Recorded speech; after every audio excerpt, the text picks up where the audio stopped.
Welcome everyone to Insight Expedia migration to ScyllaDB for change data capture. We're very excited to be here and to share our experience migrating Scylla. My name is Giancarlo. I will just present myself and then my colleague that is going to present with me. I'm a database engineer, NoSQL, with 10 years experience, mainly working with Cassandra and Scylla. Which is what I like the most working with these databases is that you happens to work at a scale on a production environment, and I like the challenges that come with it. With me is going to be presenting as well my colleague Manikar. He's outstanding NoSQL database as well with more than 9 years experience. He's been working with Mongo, Elasticsearch, Cassandra, and ScyllaDB as well. So before we start, this is going to be the agenda. First, we're going to speak about the context. I want to explain why we migrate, what was the problem, why we choose Scylla. We're going to explain as well the migration challenges and the considered options we think to migrate. Finally, we're going to explain how we use Scylla Migrator. And based on our experience, we will just give some recommendations how to use Scylla Migrator or how we use it in our use case. So let's start the context. As you may know, Expedia is a travel technology company that builds many applications and services in order to connect travelers and partners. To do that, we need to deal with a lot of petabytes of data, thousands of requests per second, and this needs to be stored on databases. We use many databases. Our team, data infrastructure team, we're in charge of deploying databases like MongoDB, Elasticsearch, MySQL, Cassandra, and Scylla. So one of these databases is what we're going to speak about. Is a cluster Cassandra of 15 nodes and only one data center. So this cluster has has data that is related to session and logging. So for example, if a user tried to connect to our applications, this information is going to be sent, or this authentication is going to be sent to this cluster. So for example, many information is going to be updated, like last update, last connection, or device, or any historic last page visited. And so this activity is going to be stored in this Cassandra cluster. However, this activity also needs to process to other data stores or other applications for any other reasons. So instead of asking the logging activity applications to write to multiple data stores, the application teams decide to rely on CDC, change data capture. So here is when it comes division. So division is an agent that runs in every node Cassandra. As you can see in the picture, every node Cassandra have a division agent running. So how it works CDC on Cassandra? Cassandra, what it's gonna do is he's gonna store commit log for CDC in every disk of every node, and you will tell to Cassandra how much of the disk space you're gonna give for those commit logs. Division is gonna read those commit logs and it's gonna send it to Kafka, as you can see in this picture. So once it's sent it to Kafka, any data store can read those messages, and so the application that deal with the logging activity don't need to write the same data in many data stores. The problem with this architecture is the agent itself, division. So we need to be sure that this agent, this process is up and running in every node in Cassandra.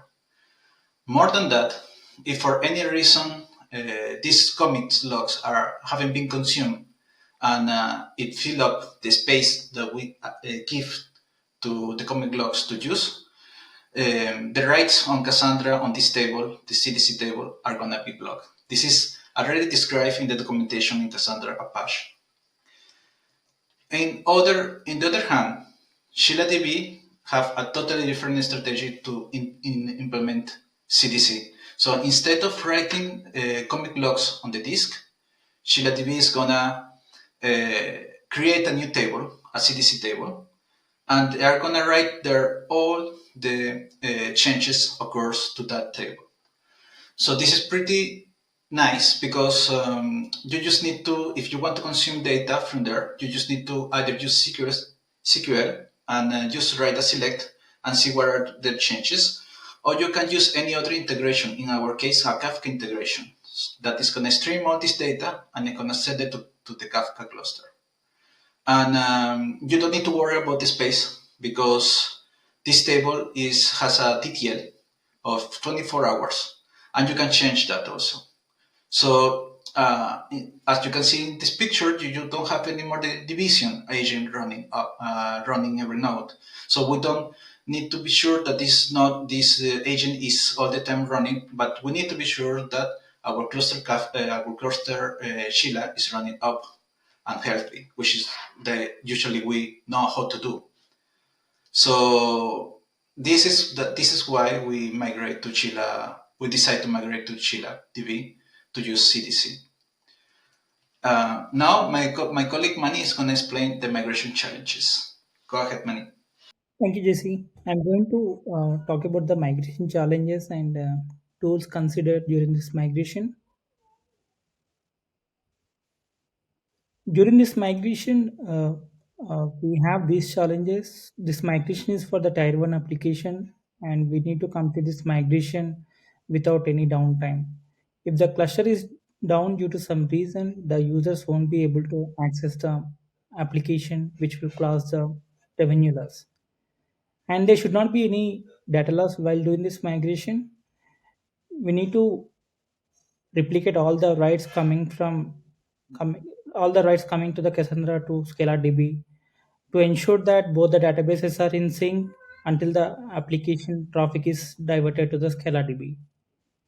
This application latency is tightly bonded to the database latency, and also there should not be any spike in the latency while doing this migration.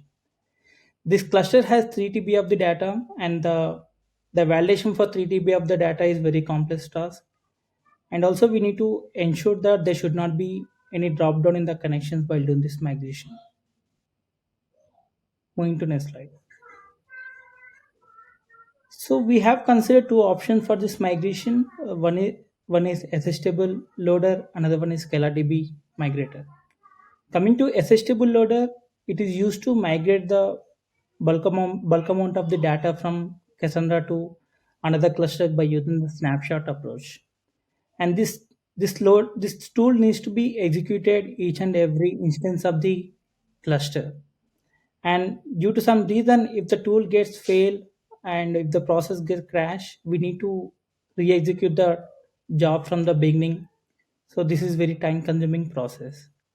And if we have 100 nodes of the cluster, if we want to migrate the data from Cassandra to ScyllaDB, with this approach, it is very time consuming process and the data won't be consistent. And also, if the application has strong consistency option, it is enough to execute this job on the one rack of the nodes. Otherwise, we need to execute this assistable loader on each node of the cluster. Now, to avoid that, we have chosen another tool called Spark-based ScyllaDB migrator. It is designed based on the Apache Spark framework, and it is used to migrate the data from Cassandra to ScyllaDB in batch wise. Instead of the copying the data from 3 racks, it will just scan the table in partition wise and it will move the data to the ScyllaDB. For every period of the time, so it will generate the save points configuration file which will have the which will have the information of the token range which was already migrated to the target table. And it can also help us to decide when the Spark job should be stopped.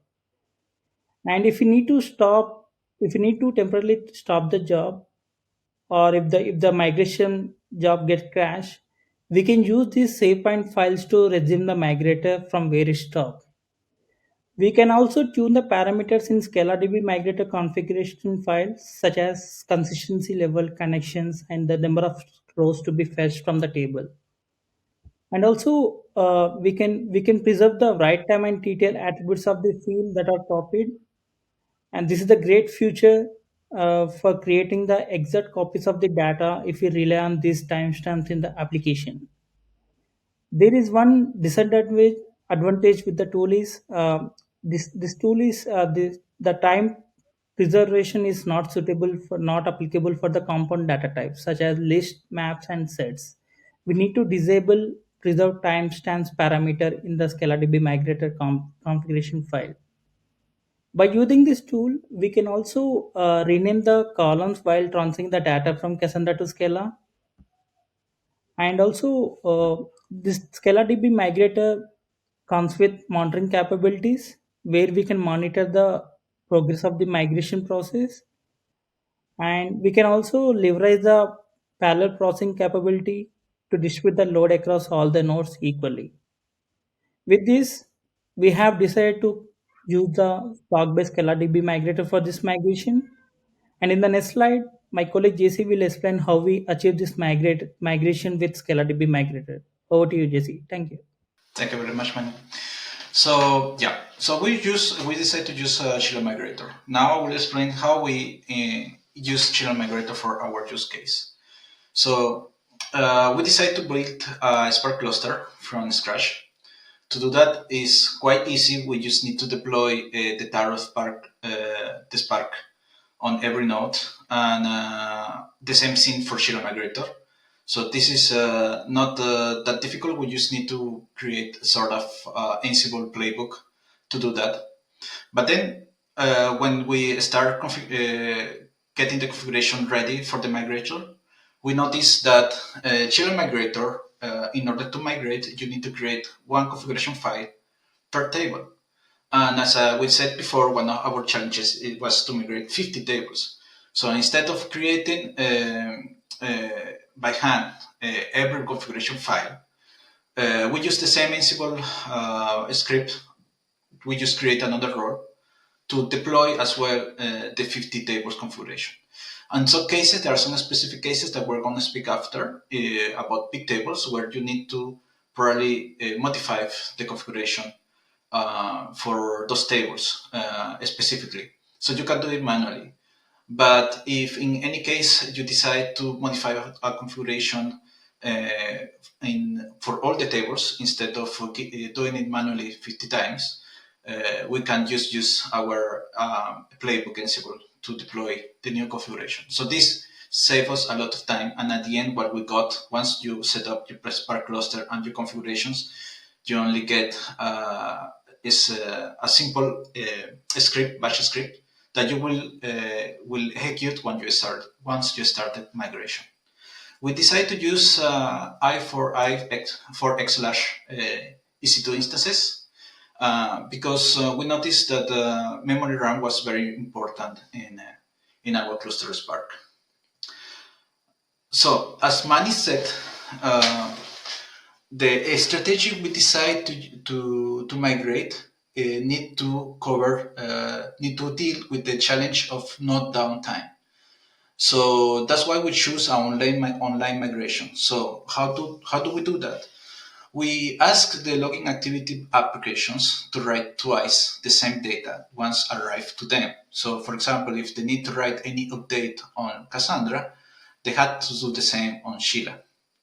So this gonna allow us to have the same data once the dual writes are working. For example, if T1 is the dual writes are started working, that will be sure that all the data from T1 after the T1 is gonna be present in Sheila. What is missing is whatever came before the dual writes is working. So in order to do that, we use the Scilla migrator. So the Scilla migrator is gonna get all the data the historical data that is missing, and it's gonna migrate it to Scilla cluster. So this migrator, since we are using a Spark cluster, it was very easy to us to control the throughput during the migration, because you just need to scale up or scale down your Spark cluster, and this is gonna uh, reduce the number of workers and the number of connections on your Spark on your both clusters. So when it's coming to a long time migration, which is this was the case, we took 15 hours to do this migration.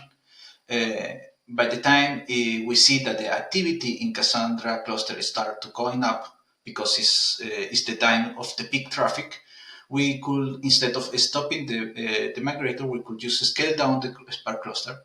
And once this peak is being passed, we can scale up again the Spark cluster, and the Jira migrator will be continue working.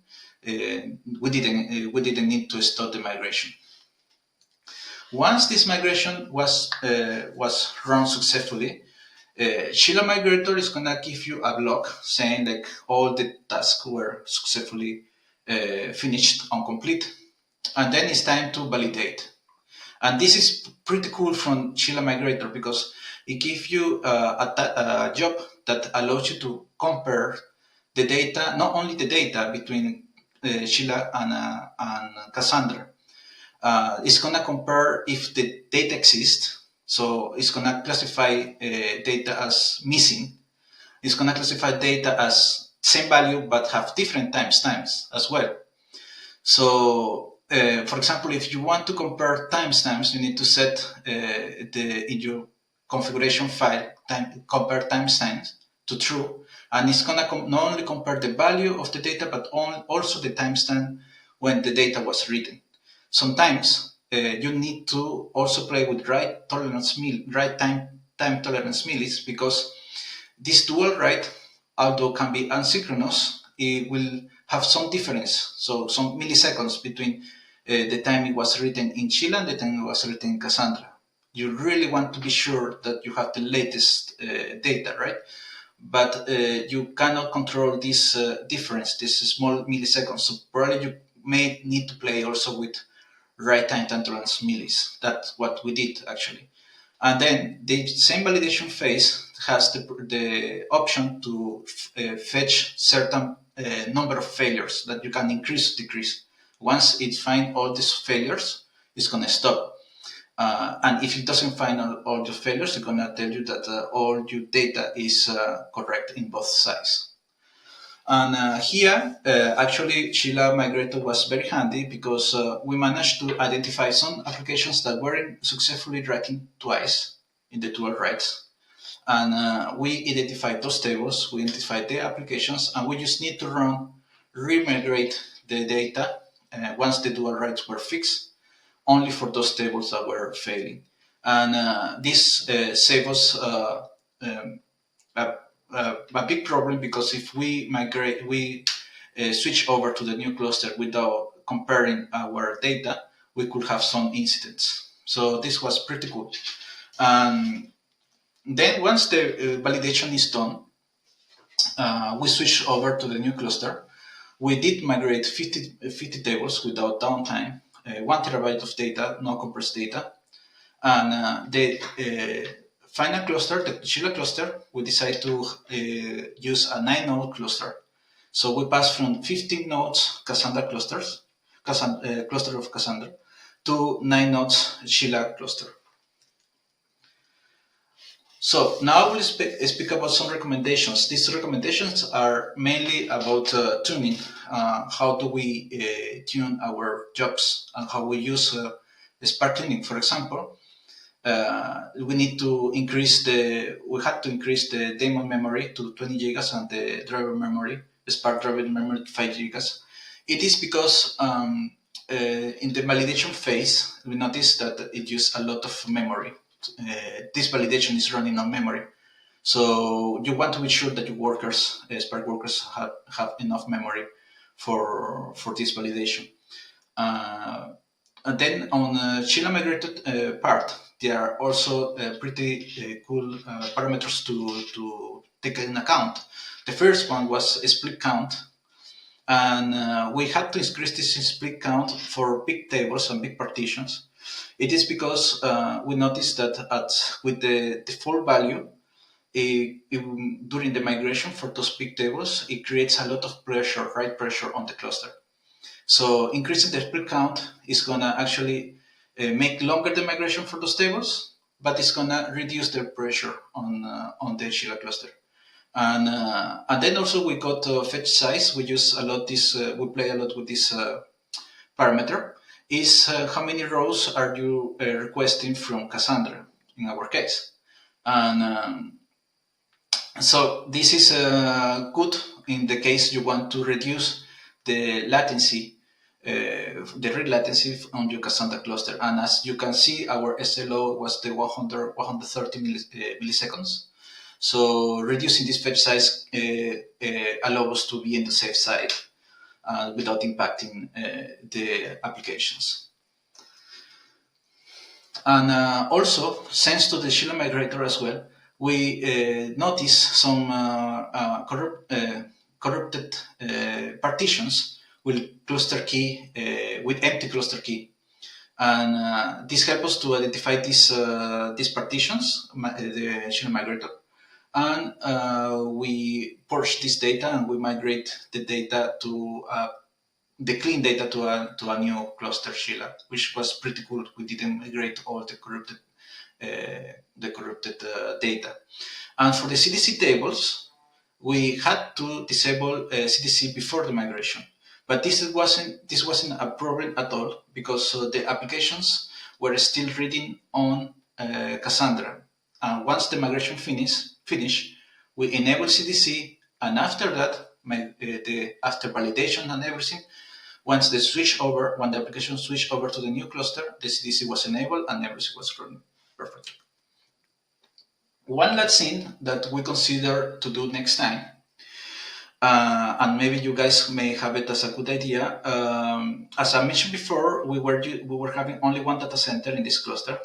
We could have created a second data center to isolate as you can see in the picture, to isolate the activity, the client activity. So the client activity will be happening only on the first data center, and the second data center is going to be used for the Scilla migrator. So with this, we could actually speed up this migration on less than 15 hours. The second one, instead of building a cluster Spark from scratch, we started actually using a EMR service to provision the Spark cluster, which is going to speed up a lot our deployment and the migration as well. So that's all, folks. Thank you very much for listening to us. I hope you enjoyed this presentation, and if you have any question, don't hesitate. Here our information if you want to keep in touch.